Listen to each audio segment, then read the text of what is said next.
यहाँ से आगे हर क्वेश्चन में हम लोग जो सिंगल अकाउंट अप्रोच है उसको फॉलो करेंगे और उसी के रिलेशन में हमारे पास आप ये कहेंगे सारे के सारे क्वेश्चन जो हमने परफॉर्म करने और देन आप अपनी प्रैक्टिस में बाकी चीजों में इसको टू अकाउंट पे भी कन्वर्ट करें, उसके साथ साथ इसकी जर्नल्स और बाकी चीजों की तरफ भी अपनी रिकॉर्डिंग लेके चलें।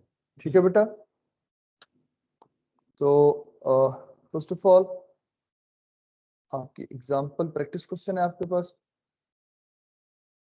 मैं आपके सामने उसको प्रेजेंट कर देता हूँ।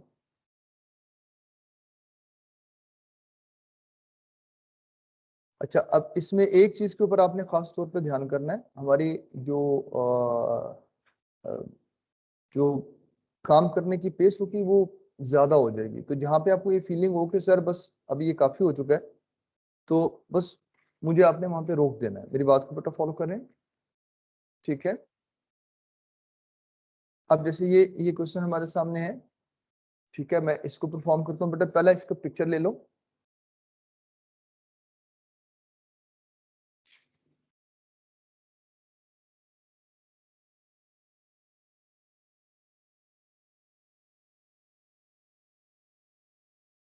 ठीक हो? अब इस न्यूमेरिकल से रिलेटेड आपकी जो अटेम्प्ट है वो क्या है? वही सिंगल अकाउंट जो हम लोगों ने यहाँ पे अगर आप देखेंगे तो बोर्ड पर उसको बनाया हुआ भी है, ठीक है? तो इसी को हमने आप एक कंटिन्यू करना है। इज इट क्लियर और नॉट? ठीक है, तो हर न्यूमेरिकल इसी फ्रेम पे चलता रहेगा। इसी फ्रेम को आप किस तरह से यूज करेंगे वो चीज अब आपके लिए इंपॉर्टेंट होगी। ठीक है बेटा? तो इसकी भी पिक्चर ले लो और उसके साथ साथ इस क्वेश्चन की भी पिक्चर ले लो। दोनों पिक्चर्स ले लो ताकि दोनों क्वेश्चंस लाइन बाय लाइन करवा सकते।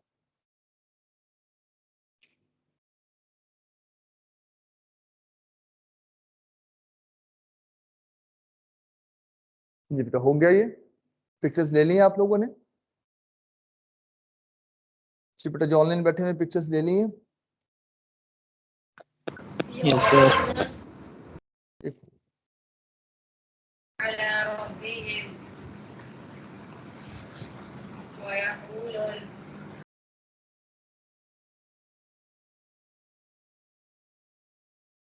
जी आप लोगों को बोर्ड नजर आ रहा है बेटा?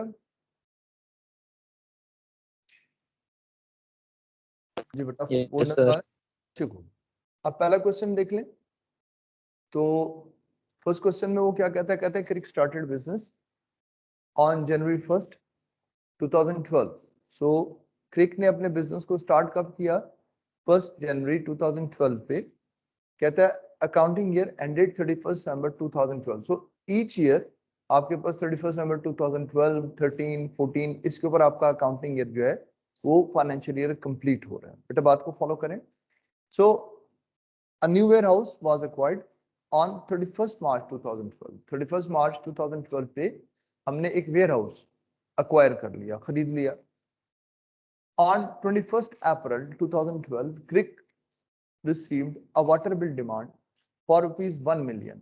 10 लाख रुपए की वाटर बिल की डिमांड आ गई फॉर द 12 मंथ। ये जो बिल उसके पास आ रहा है ये अगले 12 महीनों का है, ठीक है? टू 31 मार्च 2013 से ये कहां तक जाएगा आपके पास? 31 मार्च 2013 तक। बेटा बात को अंडरस्टैंड करें, ठीक है? कहता है payment was made in full on 30th April 2012। 30th अप्रैल 2012 पे उसने ये 1 मिलियन पे कर दिया। बेटा क्लियर है ये बात?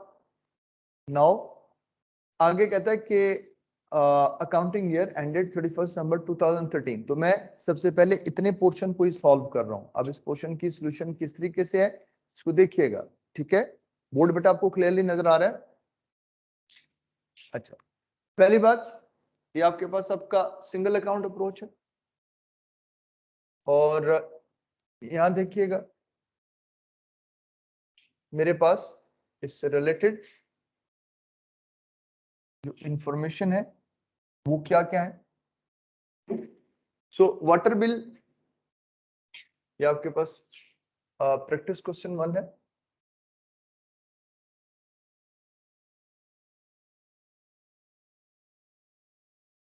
नंबर 1 क्रिक के नाम से, ठीक है? और स्टडी टेक्स्ट का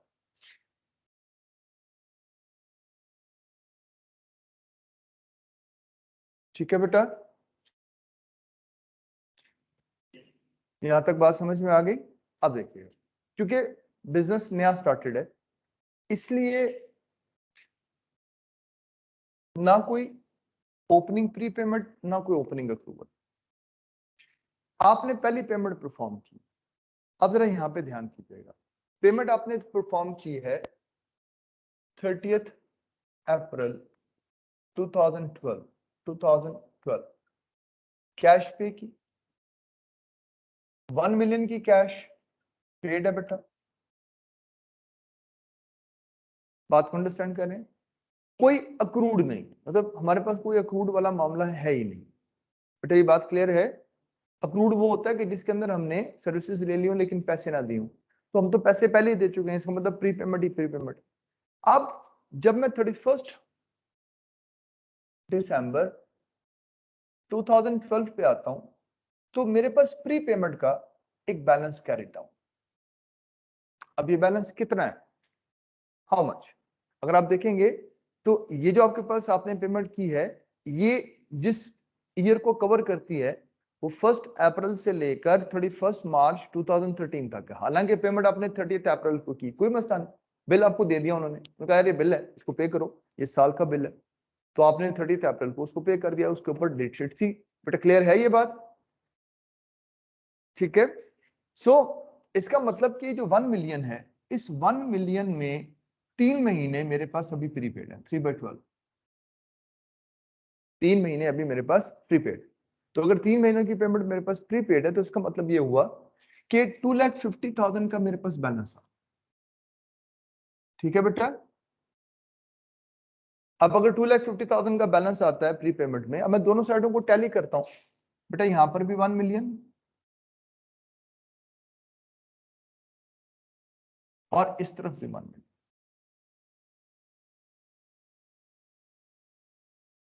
नाउ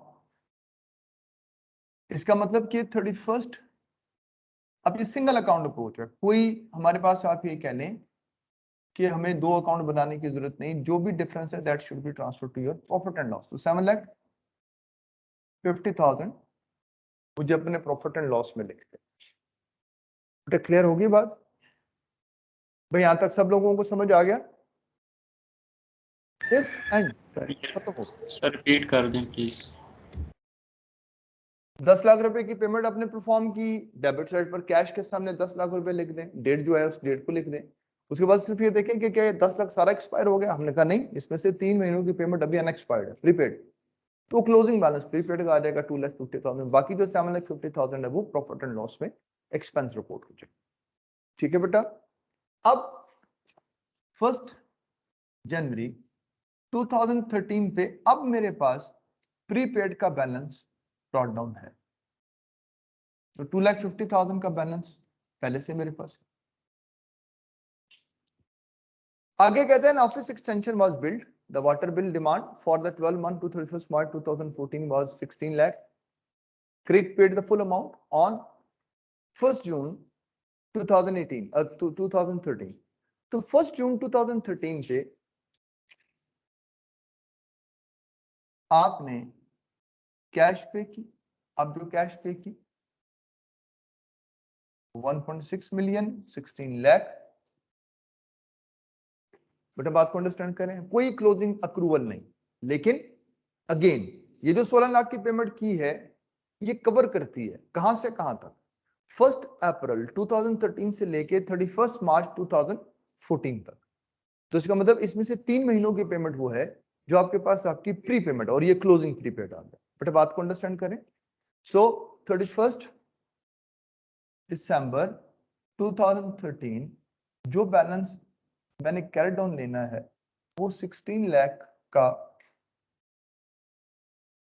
3/12, तो 4 लाख मेरे पास क्लोजिंग प्रीपेड आ गया। अब बस मुझे सिर्फ इतना काम करना है कि दोनों साइडों को टोटल करना है बेटा। यहाँ पे आपके पास 18,50,000, इधर भी मुझे टोटल 18,50,000 ही लिखना है। आप 18,50,000 में से 4 लाख प्रीपेड, तो जो बाकी फिगर आपके पास है 31 दिसंबर 2013, ये प्रॉफिट एंड लॉस में आपके पास 14,50,000 एक एक्सपेंस के तौर पर। जी बेटा, ये बात समझ में आ गई? क्लियर है बेटा? सर ये एक्सटेंशन वाले जो 3 महीने इनका दर तो बता दे, कौन से वाले 3 महीने बनते हैं? पहली बात, एक्सटेंशन वाले 3 महीने नहीं, उसने कहा an office extension was build, इसका मतलब जो वेयर हाउस है उसको हमने बड़ा किया हो, जिसकी वजह से जो बिल है वो 10 लाख से 16 लाख पे चला गया। बिल्डिंग हमने बड़ी कर ली, पानी ज्यादा इस्तेमाल करेंगे, जब पानी ज्यादा इस्तेमाल करेंगे तो सीडीए ने या कंटोनमेंट ने जो हमें बिल भेजा वो 16 लाख का बिल भेजा। अब वो जो बिल कवर कर रहा है वो आपके पास आपका 1 अप्रैल 2013 से लेके 31 मार्च 2014 तक का पीरियड कवर कर रहा है। तो क्योंकि हमारा फाइनेंशियल ईयर जो है वो आपके पास आप ये कहें कि अकाउंटिंग पीरियड क्लोज हो रहा है 31 दिसंबर 2013 पे, तो 2014 का जैन, फेब एंड मार्च, ये 3 महीने ऐसे हैं जो प्रीपेड है। सो दैट इज वाई मैंने 16 लाख को 3/12 कर लिया कि यार ये क्लोजिंग प्रीपेड आ जाएगा। बेटा बात समझ में आ रही है? Yes sir. हाँ भाई, अब इसको देखिएगा प्लीज, और इससे रिलेटेड अपने सॉल्यूशन को देखें। कोई चीज ऐसी जो समझ में ना आ रही हो मुझसे डिस्कस करें, अदरवाइज पिक्चर लें और पिक्चर लेकर इसको फाइनल करें। बेटा सिंपल है, 18,50,000 का डेबिट है, 4 लाख का क्रेडिट है, जो डिफरेंस है 14,50,000 प्रॉफिट एंड लॉस। जी बेटा, पिक्चर ले लें, अगले क्वेश्चन पे चलते हैं।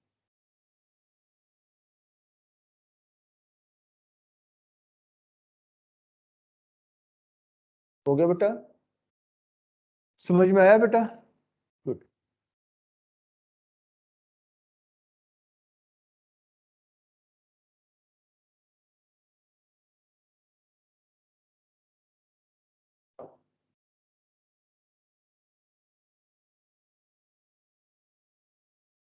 डन।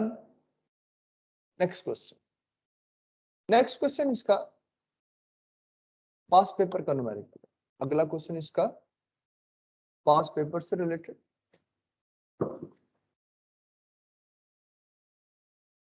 ये निंजा एंटरप्राइजेस प्रैक्टिस क्वेश्चन 2। अब मैं इसको परफॉर्म करने लगा हूं बेटा।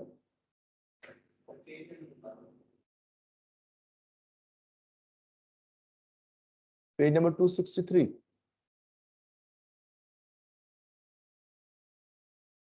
जी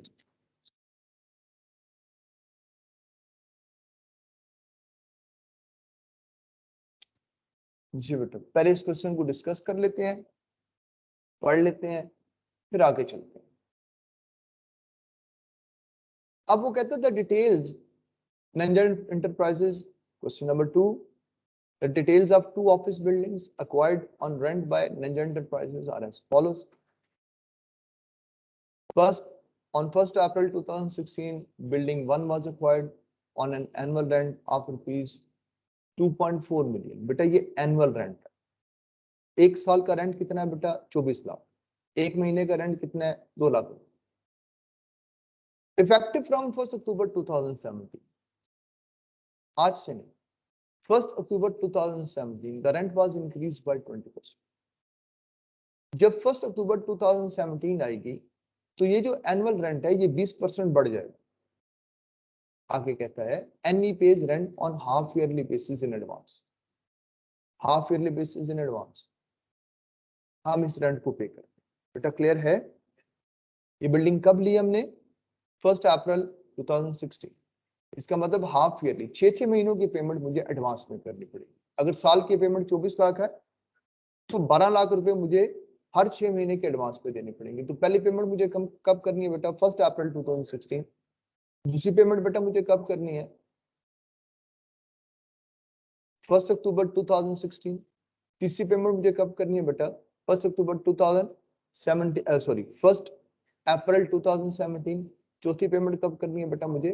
1 अक्टूबर 2017, तो जो 1 अक्टूबर 2017 पर पेमेंट करूंगा वो 20% ज्यादा हो। आपको ये बात समझ में आ गई बेटा? जी बेटा, जो लोग ऑनलाइन बैठे हैं आपको ये बात समझ में आ रही है? सर रिपीट कीजिएगा। होल्ड कीजिए।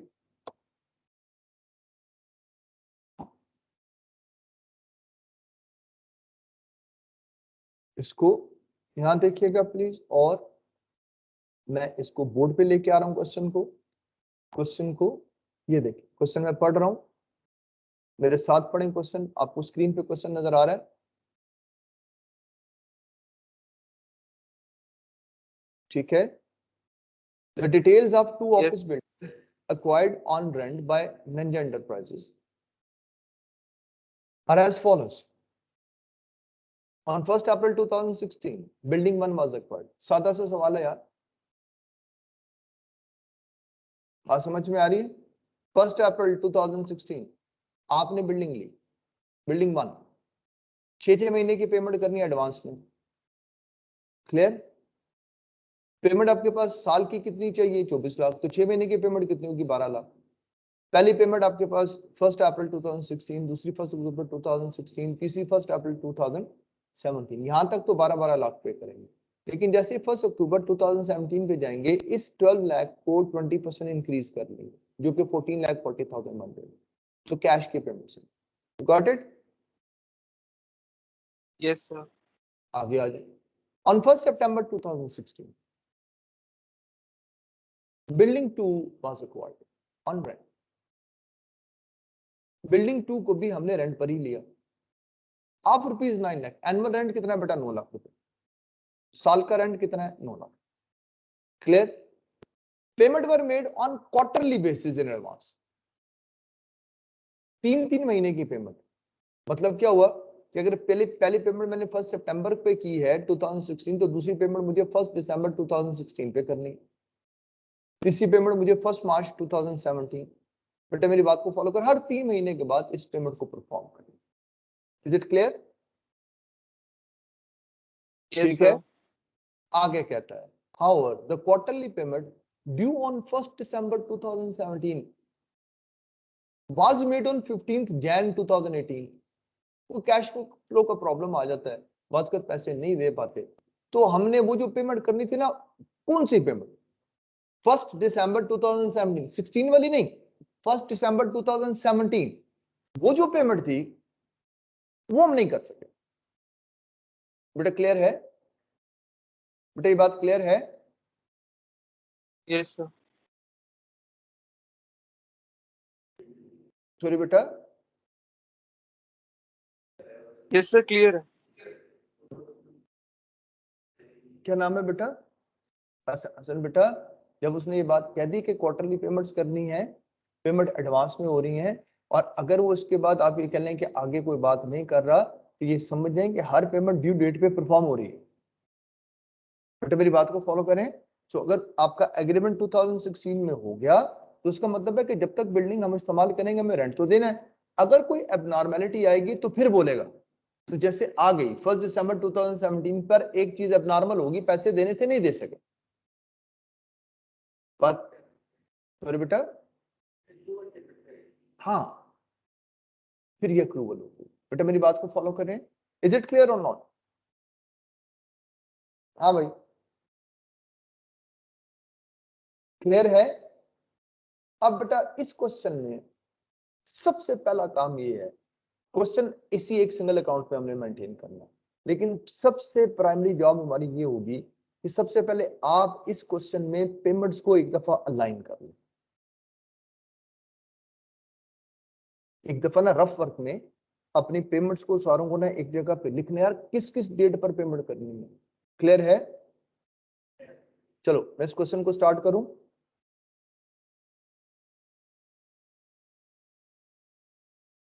हाँ भाई, क्वेश्चन को स्टार्ट करूं।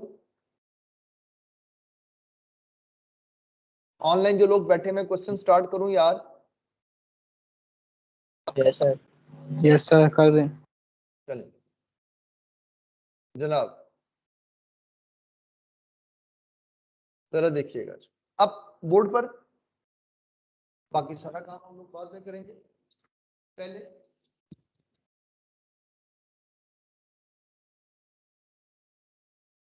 इसकी पेमेंट को अलाइन कर लें। अभी आपके पास आपका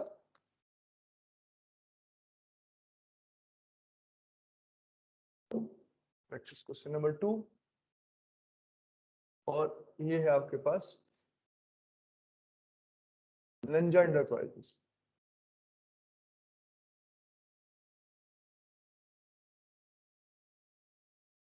चलो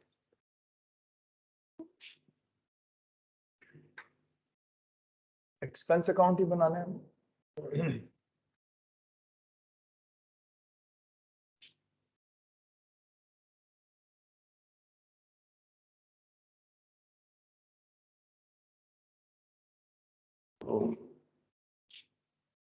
रेंट एक्सपेंस अकाउंट,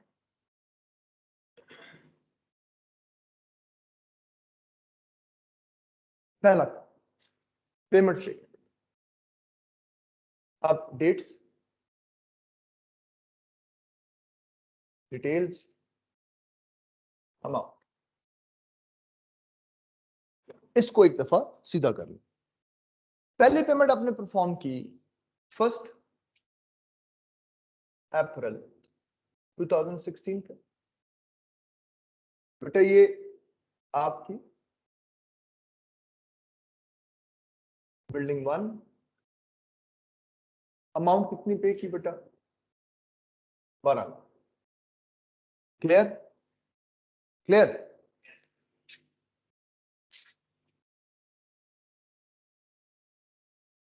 दूसरी पेमेंट आपके पास, अब देखिए ये वाली पेमेंट होगी जाके आपके पास आपके 1 अप्रैल पे हुई तो 1 अक्टूबर पे, लेकिन बीच में ही आपने 1 सितंबर 2016 पर ही बिल्डिंग 2 ले ली। अब क्वार्टरली पेमेंट है, 9 लाख रुपए की पेमेंट है साल की, तो क्वार्टरली का मतलब डिवाइडेड बाय 4 कर लो। सो इसका मतलब 2,25,000। उसके बाद 1 अक्टूबर 2016 पे आपने बिल्डिंग 1 की फिर पेमेंट की 12 लाख। फिर आपने 1 दिसंबर 2016 पे बिल्डिंग 2 की पेमेंट की 2,25,000। बेटे बात समझ में आ रही है?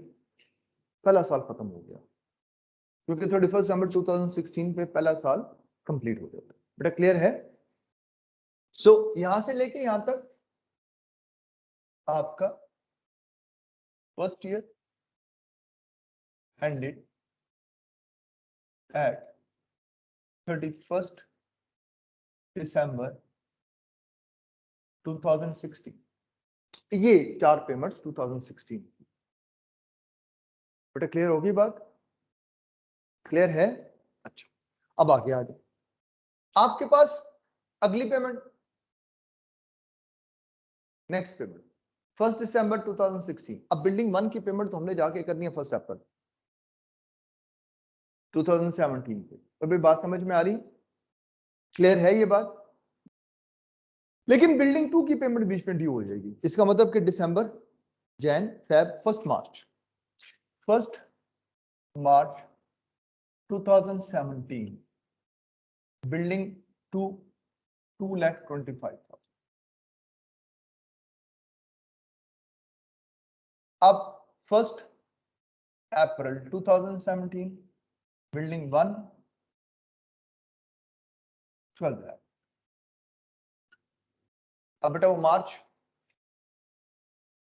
अप्रैल मई 1 जून 2017 बिल्डिंग 2 2,25,000।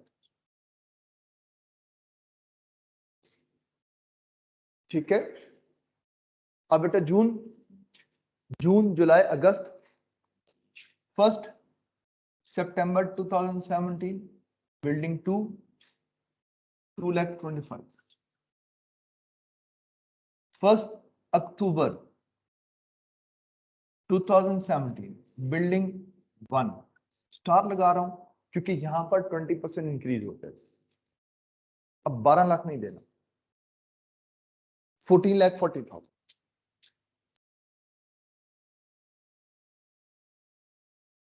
उसके बाद बेटा आगे की पेमेंट 1 दिसंबर 2017 बिल्डिंग 2 बट अनपेड अकाउंट, ये नहीं दे सकते, कैश फ्लो का इशू था, तो ये पेमेंट हम इस डेट पर नहीं कर सकते। बेटा क्लियर है? जब आप इसको अलाइन कर लेंगे,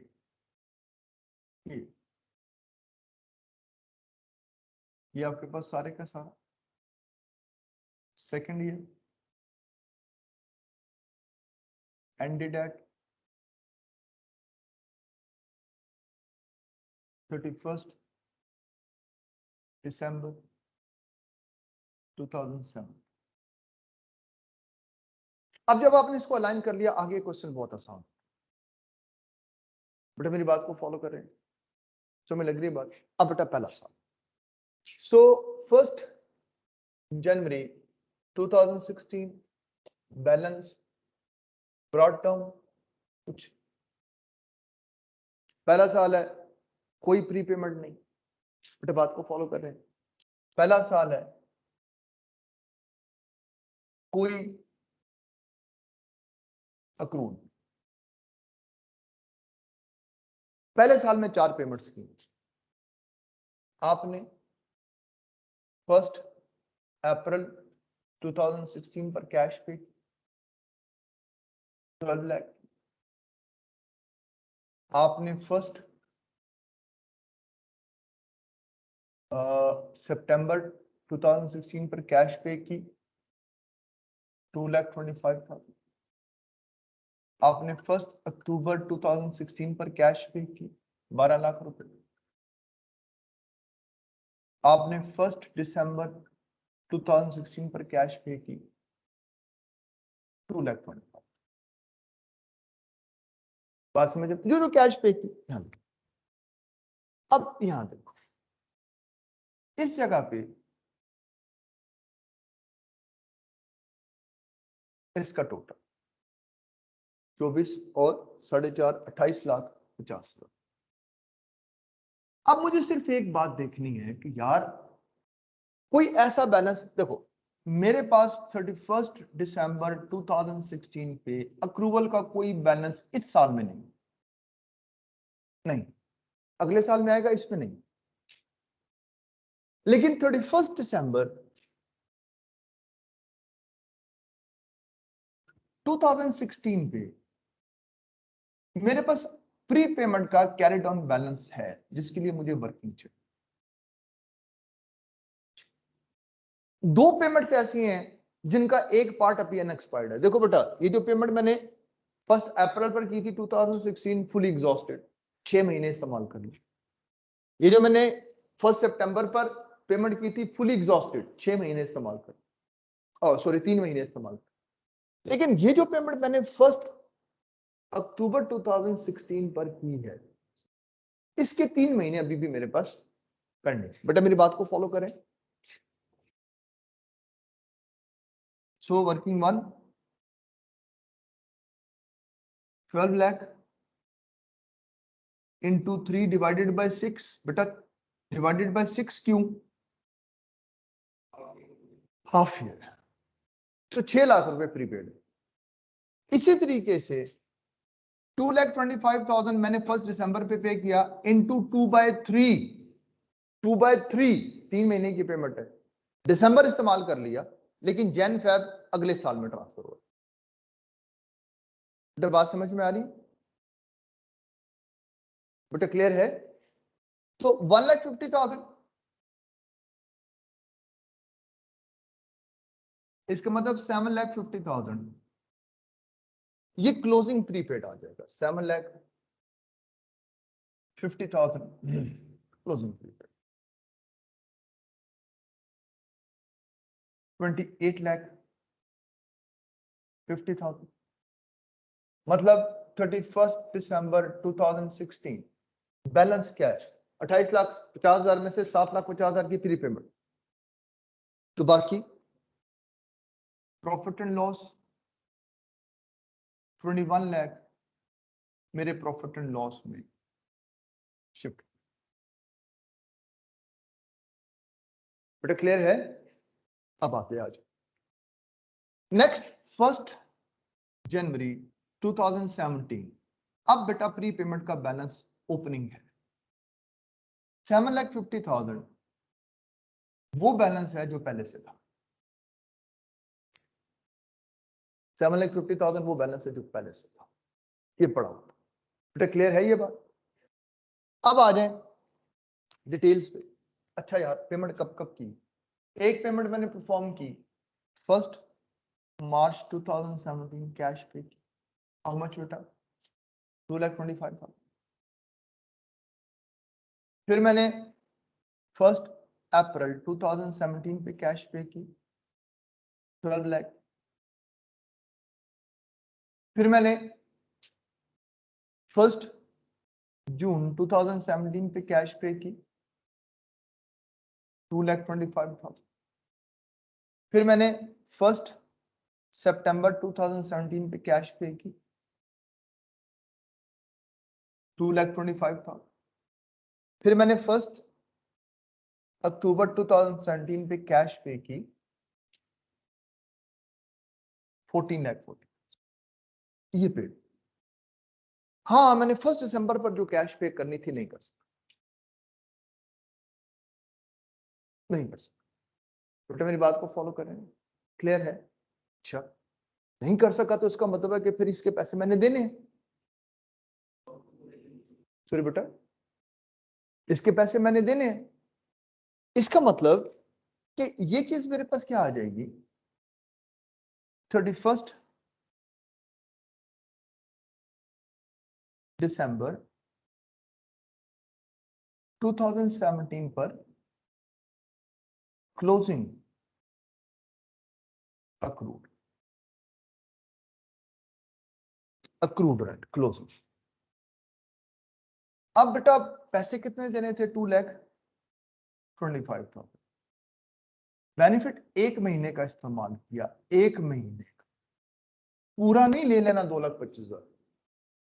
दिसंबर के महीने के मैंने बिल्डिंग को इस्तेमाल कर लिया 75,000 रुपए का रेंट नहीं दिया, तो ये नहीं कि मैं पूरा 2,25,000 निकलू ना,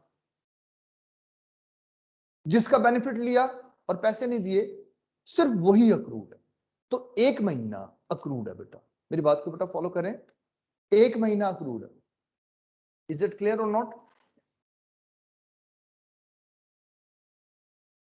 ठीक है, तो सबसे पहले देखें यहां पे 31 दिसंबर 2017 बैलेंस कैरिड आउट। अब याद है ना अक्रूड का क्लोजिंग बैलेंस यहां मेंशन होता, तो बेटा 75,000 इधर मेंशन कर। एक पेमेंट मेरे पास वो भी है बेटा जो प्रीपेड भी, ये जो 14,40,000 पे किया, इसमें में से अक्टूबर का फायदा ले लिया, नवंबर का फायदा ले लिया, दिसंबर का फायदा ले लिया, लेकिन मैंने जैन फेब और मार्च 3 महीनों का फायदा नहीं लिया, ये प्रीपेड। सो वर्किंग थ्री 31 दिसंबर 2017 क्लोजिंग प्रीपेड रेंट। अब बेटा 14,40,000 into 3 divided by 6 7,20,000, 7,20,000 का मेरे पास प्रीपेड भी। तो इसका मतलब कि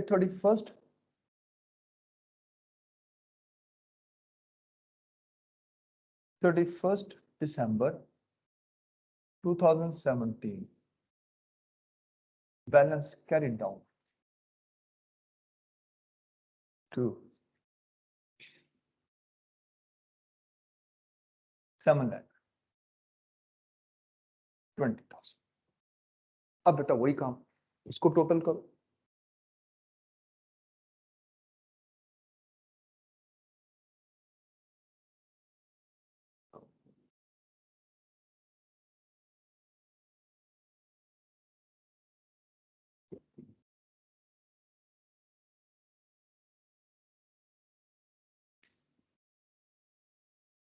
देखो यही बनता है,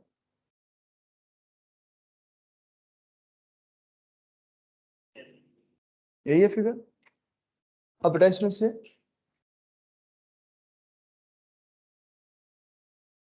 इस टोटल में से बेटा माइनस कर दे 7,20,000, 31 दिसंबर 2007 प्रॉफिट एंड लॉस अकाउंट। हाँ बेटा कितना, 24 लाख एंड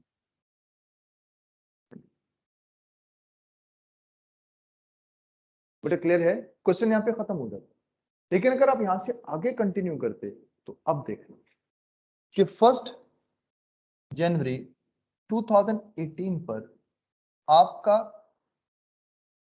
प्री पेमेंट का भी बैलेंस ब्रॉट डाउन आता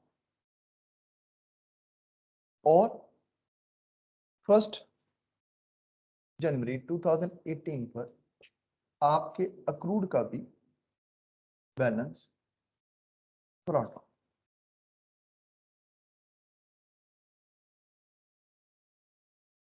this is the toughest question जो आज तक अक्रूवल प्री पेमेंट का पेपर में आया।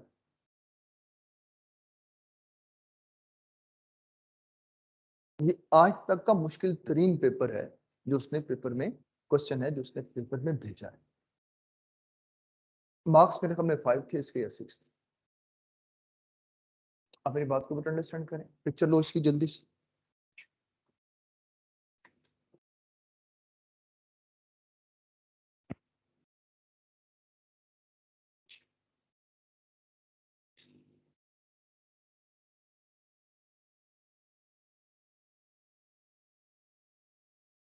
सर ये राइट साइड एक बार फिर से बता दें। मैं जरूर कर दूंगा बेटा, पहले आप पिक्चर लो। रखना आई हुई है,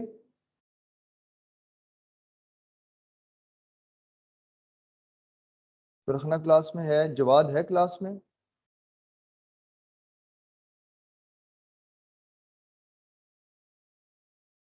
नो बेटा सर, ये दोनों नहीं है। एक ही ध्यान में, इन क्लासेस को मिस ना करना। देखो मैं हर क्लास में फिलहाल मेरी कोशिश ये होगी कि मैं आपके सारे क्वेश्चंस अपने हाथ से परफॉर्म करके आपको दिखाऊं। इसका पर्पज है, इसका पर्पज है कि एक दफा तुम देखो क्वेश्चन होते कैसे, फिर इन्हीं क्वेश्चंस के ऊपर मैंने आपको असाइनमेंट्स भी देनी है। अपनी बात को बेटा फॉलो करें, फिर इनको तुम अपने हाथ से परफॉर्म करो। पहला स्टेप ये होगा, क्वेश्चन किया, इसको रिपीट करो, देखो इस रेपिटेशन में भी समझ में आ रहा है या नहीं आ रहा। ठीक है बेटा, फिर अगर उसमें कोई इशू आता है तो अगले दिन आके मुझे बताओ सर ये नहीं समझ। So one by one her question मैं खुद यहाँ पे आपके पास आपको पेपर पे बोर्ड पे सॉल्व करके दिखाऊंगा। ठीक है, उसके बाद ये जो चीज आपके पास आपकी कंक्लूड होगी तो फिर जिस वक्त आप ये कहेंगे कि हम इस पोजीशन में आ जाएंगे कि now this is the point जहाँ पे मैं आप इसके क्वेश्चंस परफॉर्म कर सकता हूँ। बेटा क्लियर है ये बात? ठीक है, बोर्ड पर देखें बेटा, ये देखिएगा 31 दिसंबर पे पहली बात आपने एक रेंट पे नहीं किया था, तो जो लास्ट अनपेड था नहीं पेमेंट हुई है। अब क्योंकि इसकी पेमेंट आपने नहीं की भी, दिस वन, तो इस जगह के ऊपर आपके पास आपका मामला कुछ इस तरीके से है कि अच्छा यार फिर इसके पैसे तो देने हैं। आपने दिसंबर के मंथ में बिल्डिंग को इस्तेमाल किया, उसको उससे आपने फायदा लिया, रेंट आपके ऊपर ड्यू हो चुका है, जो रेंट ड्यू है आपके पास आपने इसको पे तो करना है। तो 75,000 का रेंट आपके लिए अक्रूड रेंट बन गया। ये वो रेंट है जिसको आपने अपने पास रिकॉर्ड करना है क्योंकि ये आपका एक्सपेंस बन चुका है। तो मैंने क्या किया, क्लोजिंग अक्रूड में जाके, अब इस फॉर्मेट में सबसे आसानी ये है कि आपके पास फॉर्मेट बना हुआ है, आपको पता है कि इस जगह के ऊपर आपने इसको खाली पेस्ट करना है। तो मैंने 75,000 की फिगर निकाली, 75,000 की फिगर को उठा के क्रेडिट साइड पर जो क्रेडिट बैलेंस है डेबिट साइड पर उसको मेंशन कर। इसी तरीके से 14,40,000 की जो लास्ट पेमेंट मैंने की थी ये वाली, इस पेमेंट में ये अगले 3 महीने भी कवर करती थी। तो यार ये प्रीपेड है, इसमें से 3 महीनों का, तो मैंने क्या किया 14,40,000 में से आधी पेमेंट 7,20,000 इसको प्रीपेड कर दी। तो ये क्लोजिंग प्रीपेड का बैलेंस और 75,000 क्लोजिंग अप्रूव्ड का बैलेंस। बेटा क्लियर है, सबको समझ आ गया? No sir. हाँ जी बेटा, सबको समझ में आ गया? नो सर, अभी नहीं आया। क्या चीज समझ नहीं आई बेटा आपको? 75,000 सर प्रॉफिट एंड लॉस वाला आपका जो है। बेटा प्रॉफिट एंड लॉस तो बहुत सिंपल है, इसको टोटल किया, इसमें से हमने ये 7,20,000 माइनस कर दिया, तो जो बैलेंसिंग फिगर है वो प्रॉफिट एंड लॉस में चली गई। ठीक है, डेबिट साइड को टोटल किया 41,40,000, क्रेडिट साइड पे 7,20,000, 41,40,000 में से 7,20,000 माइनस कर लो, 34,20,000 ये इस दफा आपका रेंट का एक्सपेंस है जो प्रॉफिट एंड लॉस में रिपोर्ट किया। बेटा क्लियर है? अरे जो 31 दिसंबर को जो हमारा प्रॉफिट एंड लॉस अकाउंट बना है 21 वाला सर, ये तो उसमें है ही नहीं जो हमने बनाया है। क्या बेटा? ये तो जो हमने रफ बनाया है उसमें है ही नहीं। बेटा इस रफ से ही तो हमने ये निकाला है, ये जब हमने ये सारी चीजें पेश कर दी तो खुद ब खुद बैलेंसिंग फिगर आ गई, क्योंकि हमने इस फिगर को भी लिख दिया, इसको भी लिख दिया, ओपनिंग भी लिख दी, ये सारी कैश भी लिखी हुई है। तो अब इसको मैंने टोटल करना है, इसमें से इस फिगर को माइनस करना है, तो मेरे प्रॉफिट एंड लॉस का वो एक्सपेंस आ जाएगा जो मुझे इस साल में अपने प्रॉफिट एंड लॉस पे मेंशन करना है। साथ समझ आ रही है बात? सर ये वाला तो प्रॉफिट एंड लॉस समझ आ गया, लेकिन जो इसके ऊपर 31 दिसंबर 2016 वाला है वो वाला तो गिवन नहीं है ना सर। वो भी गिवन है, आपने ये 4 पेमेंट्स लिख दी, इसके बीच में क्लोजिंग प्रीपेड आपने ये वाला निकाल लिया, इसको यहाँ पे मेंशन करेंगे तो टोटल में से 750 को माइनस करें, प्रॉफिट एंड लॉस आ गया। Okay sir. ठीक हो गया, ठीक है, यहाँ तक क्लियर है?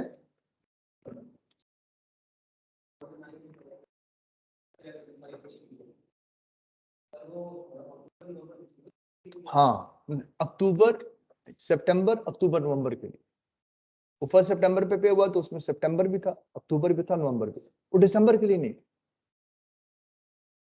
जी अगला क्वेश्चन देखें, जरूर लेके जाएं। जी बेटा वो बिल्कुल इसी तरीके से आप उसको डेफरल पे करें, एक्रूवल पे करें, आप अपनी प्रैक्टिस के लिए जितना ज्यादा इसको स्ट्रेच कर सकते हैं जरूर करें। तो उसमें कोई मसला आता है मुझे बताएं, सर हमने वो 2 अकाउंट पे इसको बनाया था, ऐसे बनता था, तो ये सही है गलत है, आंसर सेम आएंगे, प्रॉफिट एंड लॉस का आंसर सेम आना चाहिए, क्लोजिंग प्रीपेड सेम आना चाहिए, क्लोजिंग अक्रूड सेम आना चाहिए। अगर ये सब कुछ सेम है तो आपका क्वेश्चन ठीक है, अगर कहीं पे कोई एरर है तो मुझे बताओ, उसको कैसे रेक्टिफाई करना मैं बता दूंगा। ठीक है, अगला क्वेश्चन देखो,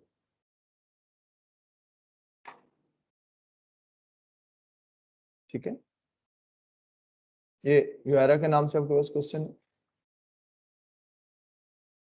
The following is an extract from the trial balance of Yuhara at 31st December 2013। ये अब एग्जैक्टली वो है कि जब आपसे वो फाइनेंशियल स्टेटमेंट्स बनवाएगा तो अक्रूवल प्रीपेमेंट को ऐसे यूज करेगा। बेटा मेरी बात को फॉलो करें, यानी वहां पर इतना डिटेल क्वेश्चन नहीं होगा, छोटी छोटी सी एडजस्टमेंट्स होंगी जिनको आपने इन्हीं कॉन्सेप्ट्स के ऊपर अलाइन करना होगा। बेटा क्लियर है? ठीक है, अब देखिए उसने यहाँ पे इस क्वेश्चन में मुझे उसने स्टेशनरी का बैलेंस दिया, रेंट का बैलेंस दिया, रेट्स का बैलेंस। रेट्स क्या होते हैं बेटा? एक वो टैक्सेस होते हैं जो फेडरल गवर्नमेंट चार्ज करती है, उनको टैक्सेस का नाम दिया जाता है। एक वो टैक्सेस होती हैं जो लोकल अथॉरिटीज चार्ज करती हैं, जैसे सीडीए है, जैसे कंटोनमेंट है, उनको रेट्स का नाम दिया जाता है। बेटा बात समझ में आ रही है? ठीक है, तो रेट्स है आपके पास, इसके साथ लाइटिंग एंड हीटिंग है आपके पास, इंश्योरेंस आपके पास है, वेजेस एंड सैलरीज आपके पास है। अब वन बाय वन वो आपको इनकी डिटेल दे रहा है। कहता है भाई there was stationery still in hand at 31st December 2013 which had cost 15,000। पुत्रो इधर देखो यार, 5,60,000 की स्टेशनरी ली थी, लेकिन अभी भी स्टेशनरी हमारे पास 15,000 की बाकी है, तो साथ सी बात एक्सपेंस कितना है? 5,60,000 में से ये 15,000 माइनस कर लो तो बाकी कंज्यूम होगी, बाकी हमारे पास हमारा एक्सपेंस बन जाएगा। बेटा क्लियर है? बेटा क्लियर है?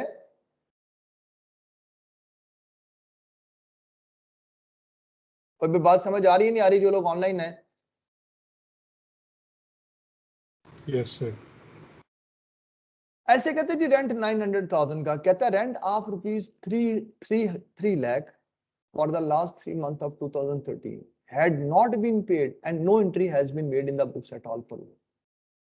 वो भाई अक्रूड रेंट है, 900 की पेमेंट की हुई है, 300 की तुमने पेमेंट नहीं की लेकिन बेनिफिट ले लिया। तो जी बिल्कुल ऐसे जैसे भी हमने देखा कि यार ये जो 300 है इसको मुझे इसमें ऐड करना पड़ेगा। बेटा क्लियर है? अभी बात समझ में आ रही है? तो फिर रेंट का एक्सपेंस हमारे पास हमारे प्रॉफिट एंड लॉस में कितना लिखा जाएगा बेटा? 1200। इस तरह से कहता है रेट्स 380 के, अब कहता है जनाब अब the rates 280 was for the year ended 31st March 2014, the remaining 100,000 was for the 3 month ended 31st March 2014। ये बिल्कुल ऐसे ही है कि जैसे आपने 7,50,000 वो जो क्रिक वाला न्यूमेरिकल था उसमें आपने वाटर बिल को किया था तो 3 महीने आगे चला जाता, उसी को आपने ब्रॉड डाउन करे, कहता है यार ये तो 100,000 खत्म हो गए, लेकिन जो 3,80,000 है ये जाके एंड हो रहे हैं 31st March 2014 पे, तो कोई मसला नहीं, मैं इसमें से 3 महीने की पेमेंट्स को अदा कर लूंगा, बाकी मेरे पास मेरा एक्सपेंस बन जाएगा। बेटा क्लियर है? एक मिनट होल्ड कीजिएगा, बेटा पिक्चर ले लो, ये पिक्चर इसकी पिक्चर ले लो जल्दी और बेटा ऊपर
जी बेटा मेरी आवाज आ रही है?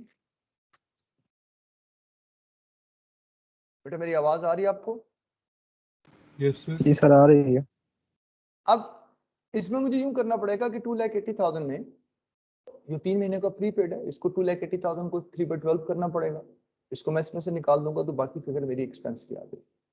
ऐसे कहता है fuel had been delivered on 18 December 2013 at a cost of 15,000 and had been consumed. Fuel हमें मिला, हमने कंज्यूम भी कर लिया बिफोर द एंड ऑफ 2013 से पहले but no invoices had been received for rupees 15,000 को उसने हमें बिल ही नहीं दिया ना हमने उसको पैसे दिए। Fuel in 2013 and no entry has been made in the records for the business। इसका मतलब कि फ्यूल में जो आपने अपना फ्यूल कंज्यूम किया है ये लाइटिंग एंड हीटिंग में 590 में, तो इसमें से 15,000 का फ्यूल वो भी शामिल है कि जो आपने कंज्यूम तो कर लिया लेकिन अभी तक आपने पे नहीं किया, अक्रूड है। तो सिंपली मैं क्या करूंगा कि मैं इसको यहाँ पे ऐड कर दूंगा। बेटा क्लियर है? इस तरह से कहता है कि 70,000 of the insurance paid in respect of insurance cover for 2014। यार ये 70,000 की इंश्योरेंस वो है जो अगले साल से रिलेटेड, तो कोई मसला नहीं, इंश्योरेंस के बीच में से 70,000 को माइनस कर दो, बाकी जो फिगर होगी उसको हम अपना एक्सपेंस रिपोर्ट करें। फाइनली वेजेस एंड सैलरीज कहता है nothing was owing to employees for wages and salary. इसका मतलब यही है वेजेस एंड सैलरी इसी साल से रिलेटेड है, ना कुछ देना है, ना कुछ प्रीपेड है, ना कोई अक्रूड है, तो 2970 ही हमारे पास हमारा एक्सपेंस रिपोर्ट। ठीक है बेटा, इसकी पिक्चर ले लिया आप लोगों ने?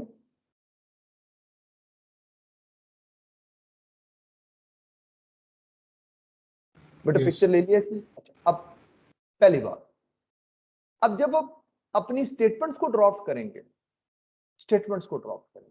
जैसे आप अपना प्रॉफिट एंड लॉस अकाउंट बना रहे हैं, ये जो इस तरह की आपके पास आपकी चीजें हैं, स्टेटमेंट ऑफ फाइनेंशियल पोजीशन बना रहे हैं, तो बेटा उसमें ना इवन आपसे अकाउंट बनाने की भी रिक्वायरमेंट नहीं, यानी उसमें आपकी ये भी रिक्वायरमेंट नहीं होती कि मुझे अकाउंट बना के दिखाओ। तो वहां पे काम करना हमारे लिए और भी आसान होता है। तो मैं इस क्वेश्चन को पहले उस तरह से सॉल्व करता हूं कि जैसे हमने अपनी फाइनेंशियल स्टेटमेंट में सॉल्व करना होगा, एक छोटी सी वर्किंग स्टेटमेंट की शक्ल में बना के हम इसको अलाइन कर देंगे। बेटा क्लियर है? आप मेरी बात को बेटा समझ रहे हो?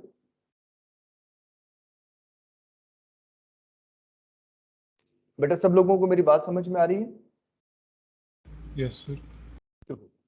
सो उसके बाद जो आपके पास आप ये कहेंगे कि जो हम अपने कॉन्सेप्ट के मुताबिक टी अकाउंट्स के साथ चल रहे हैं उसको भी साथ अलाइन कर लेंगे, ताकि दोनों एरियाज हमारे पास आप ये कहें कि इसमें वो आप ये कहें कि अलाइनमेंट में चले जाएंगे। अच्छा यार ये आपके पास इस तरह से कैसे होगा, हमने वहां पेपर में किस तरह से परफॉर्म करना है, इधर अगर हमारे पास डिटेल क्वेश्चन आ जाए तो उसको कैसे परफॉर्म। तो मेरी बात को अंडरस्टैंड करें, क्लियर है? Yes sir. चलिए अब यहाँ पर बेटा बोर्ड आपको नजर आ रहा है?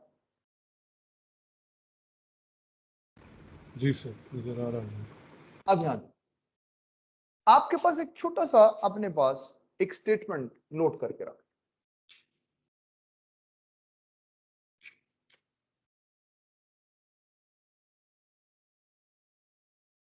आपने करना ये होगा बेटा, इधर देखो,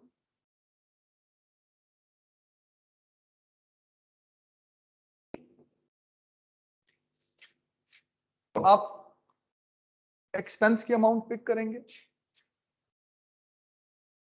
expense as per trial balance, जो भी ट्रायल बैलेंस में आपको अमाउंट देगा उसको ले लीजिए। बेटा बात को फॉलो करें।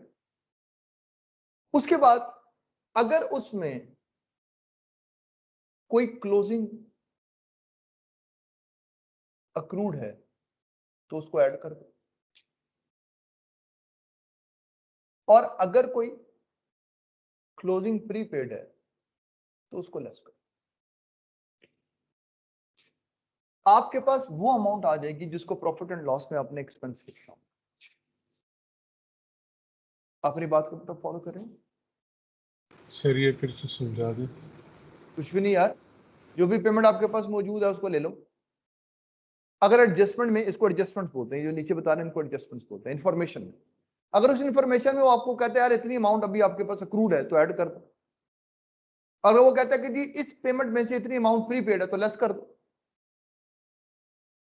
आपके पास वो ठीक है एक्सपेंस आ जाएगा जो आपने अपने प्रॉफिट एंड लॉस में लिखना होगा। बेटा बात समझ रहे? Yes clear sir. है? अब देखिए पहले में उसने बताया कि जी ट्रायल बैलेंस में स्टेशनरी है।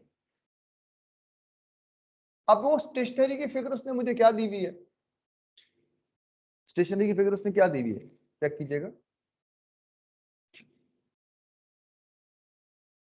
अब 560, उसने कहा जनाब 5,60,000 स्टेशनरी। अब बेटा क्लोजिंग अक्रूड कोई नहीं। हाँ कहता है इन हैंड 15,000 की स्टेशनरी पड़ी हुई है। तो बहुत सिंपल, इस 15,000 को यहां से निकालो।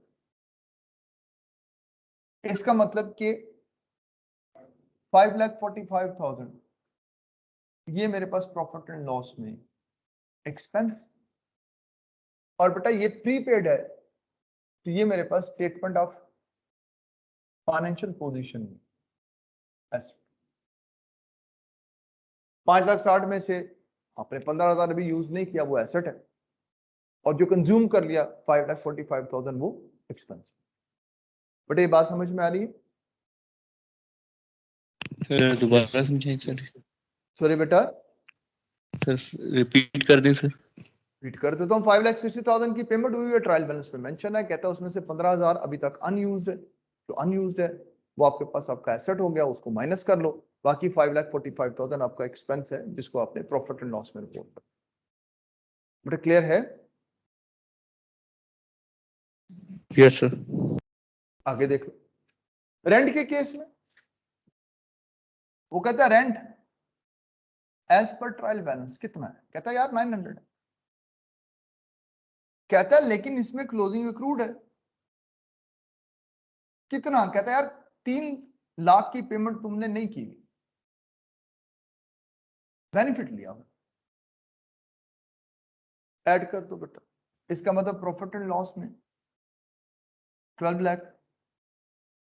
ठीक है बेटा, ये एक्सपेंस बन जाएगी, और बेटा ये क्या बन जाएगी मेरी स्टेटमेंट ऑफ फाइनेंशियल पोजीशन में लायबिलिटी। सो closing accrued liability, closing prepaid asset. बेटा बात समझ में आ रही? क्लियर है और भाई? ये समझ लग की closing बात? जी बोलिएगा प्लीज।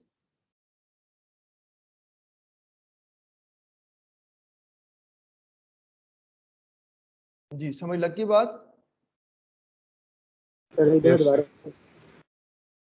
9 लाख रुपए का रेंट आपने पे किया हुआ है, लेकिन 3 लाख रुपए का अनपेड है, इसका फायदा लिया हुआ है। बोल रहा है वो कहता है rent of 3 lakh for the last 3 month of 2013 had not been paid, नहीं पे किया 3 महीने आखिरी जो। तुम्हें बात समझ में आ गई? क्लियर है? Yes sir. हम्म, ठीक है बेटा, सही हो गया। चलो रेट्स, कहता रेट्स 3,80,000। रेट्स कितने हैं बेटा? 3,80,000 एज पर ट्रायल बैलेंस। 3,80,000 के रेट्स, रेट्स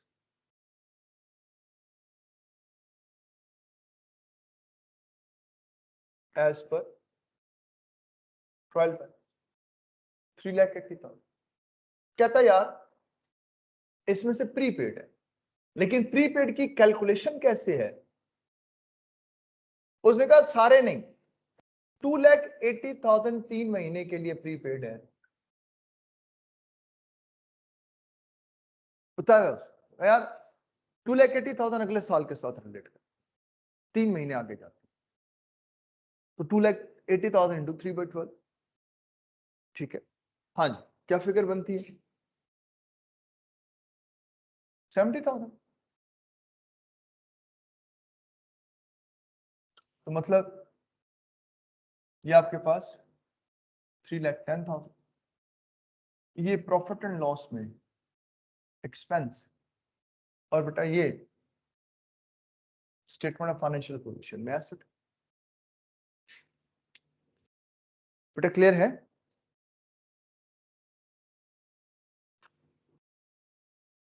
भाई ठीक है। Yes sir. इसी तरीके से कहते हैं यार heating and lighting, lighting and heating. भाई ट्रायल बैलेंस में कहते हैं 590 मौजूद, 5,90,000 की पेमेंट होगी। कहता है 15,000 यूज तो कर लिया लेकिन पैसे नहीं दिए। इसका मतलब ये क्या बन जाएगा? Closing accrued. तो 15,000 उसमें ऐड कर दो। इसका मतलब एक्सपेंस कितना है? 6,05,000। ये प्रॉफिट एंड लॉस में एक्सपेंस, और closing accrued statement of financial position liability. ठीक है बेटा। इंश्योरेंस के बारे में कह रहा है भाई, सीधी सीधी बात उसमें इंश्योरेंस को कहते हैं यार इंश्योरेंस जो है वो आपके पास, आप ये कहेंगे आपने पे तो की भी 260 की, लेकिन उसमें से 70,000 की इंश्योरेंस जो है वो अगले साल से रिलेटेड है, प्रीपेड है।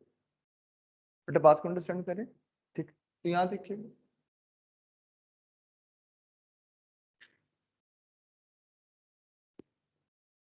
Insurance expense,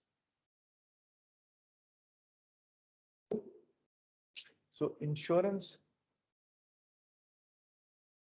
as per trial balance कहता 2,60,000 less closing prepaid 70,000 खुद दिया हुआ, माइनस कर दें इसमें से 1,90,000 प्रॉफिट एंड लॉस में एक्सपेंस आ गया, और बेटा 70,000 स्टेटमेंट ऑफ फाइनेंशियल पोजीशन में एसेट। तो पुत्रों बात समझ में आ गई?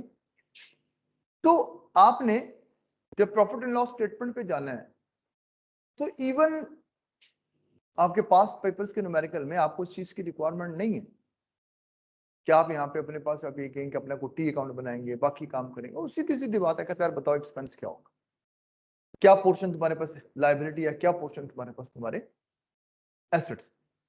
बेटा ये बात समझ में आ गई? Yes sir. गुड, ठीक है।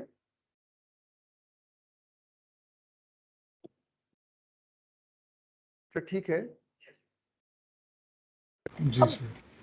यही सारे क्वेश्चन जो अब ये छोटे छोटे क्वेश्चन, यही सारे न्यूमेरिकल्स बिल्कुल वैसे परफॉर्म करो जैसे आपके पास आपने अभी टी अकाउंट से परफॉर्म किया, ताकि ये उनके साथ अलाइन हो सके। ये चीज आपका कॉन्सेप्ट है, ये आपकी समझ है।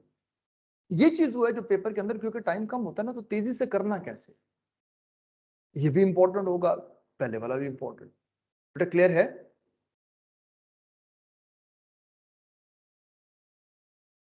Yes sir. ठीक, मैं बोर्ड को रब कर दूं बेटा? रब कर दो सर। अच्छा रब कर दो सर। मैं कर दूं।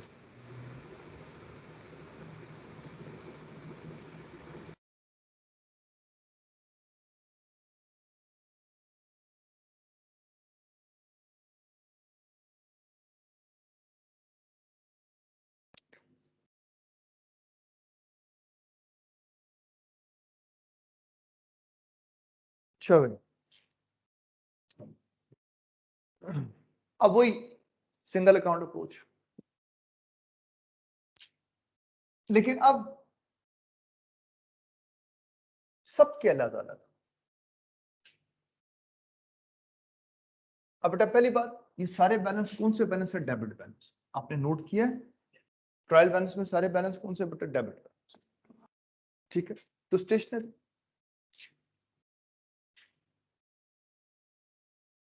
अकाउंट एक्सपेंस, आपके पास तो कैश आपने पे की हुई 560। आपको मेरी बात समझ में आ रही है बेटा?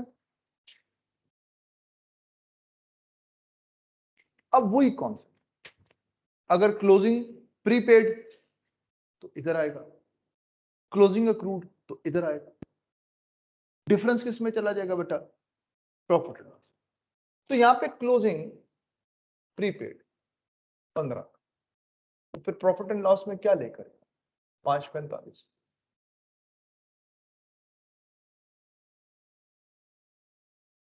जो डिफरेंस है प्रॉफिट एंड लॉस।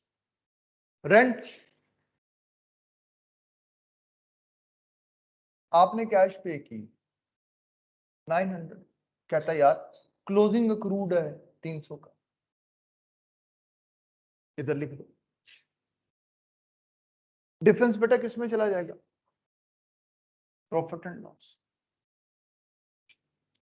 उसके बाद रेट्स हैं, कैश पे की भी आपने 380, भाई कैरिड डाउन प्रीपेड है 70 का, तो प्रॉफिट एंड लॉस में 310। ठीक है बेटा। इसके बाद लाइटिंग एंड हीटिंग है,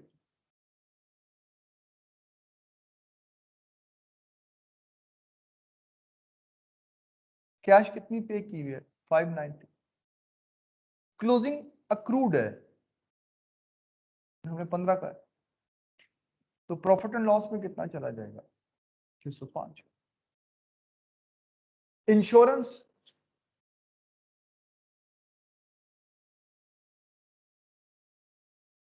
कैश पे की हुई है 260, क्लोजिंग प्रीपेड है कितने का 70 का, तो प्रॉफिट एंड लॉस में 10। तो बात समझ में आ रही? Salaries and wages, wages and salary, क्या था यार कैश पे की 2970, कहता है ना कोई अक्रूड है ना कोई प्रीपेड, तो फिर सारी फिगर किधर लेके चला जाऊंगा? Profit and loss. सो ये आपके पास आपके न्यूमेरिकल्स जो वो आपसे इस तरह से प्रेजेंट करवाएगा। You got it? तो बेटा जो लोग ऑनलाइन बैठे हैं समझ में आ रही है? Yes sir. जी बेटा जी, क्लियर है? Yes sir. हाँ। सो ओवरऑल आपके पास आप ये कह लें कि इसके ये 4 न्यूमेरिकल थे, एक स्पाउस वाला, एक आपके पास आपका क्रिक वाला, एक नंजा वाला, और एक ये आपके पास जोहारा वाला। 4 न्यूमेरिकल्स इसके साथ अलाइन। बेटा बात समझ में आ गई? ठीक है। So it is just beginning, तो 1 बाय 1 अब इन सारी चीजों को हमने आगे लेके चलना है। ठीक है।